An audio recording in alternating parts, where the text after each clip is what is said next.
The next strategy is, what questions do you have?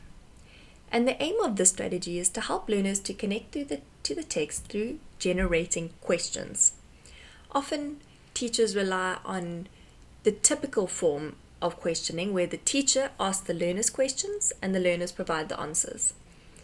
This strategy flips it on its head and allows the learners to generate their own questions to ask either the teacher or their friend next to them. So when the learner is faced with a difficult piece of text, they will begin to ask and answer questions about this information to help them create meaning and understanding. Asking questions promotes a reflective thinking and therefore promotes a deeper level of understanding. Some key questions you can ask in your classroom to prompt learners to develop this reading strategy is to ask them, what questions do they think that this chapter will answer? What questions do they have already? And an activity called Test Your Partner.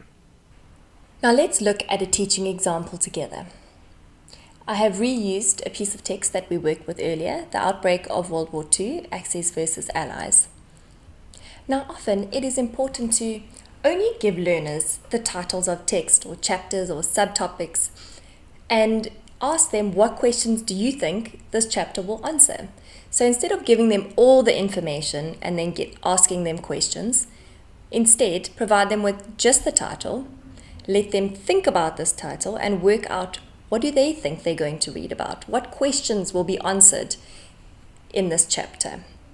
So an example answer could be, I think information will answer the question, who teamed up during World War II? Who were the two sides? Who were the Allies or the Allied? The next approach is a very common one used in the classroom, where the teacher asks the learners if they have any questions about the text that they have read. So this encourages learners to not just skim over what they've read, to really read it and then figure out, what is it that they don't understand? What do they need to make sense of? Some example answers that learners could give you is, why did Germany turn on Russia in the end? And how did the Allies manage to eventually stop Germany? So these questions show that the learners are thinking about what they're actually reading and are wondering and reading on a much, much deeper level. And this is where the power of questioning comes in so well. A fun tool to use is the making a quiz. So learners each have to read the text and then come up with a question that they would like to ask their partner next to them. And again, in order for them to come up with a question, they need to read and really understand the text that they were given.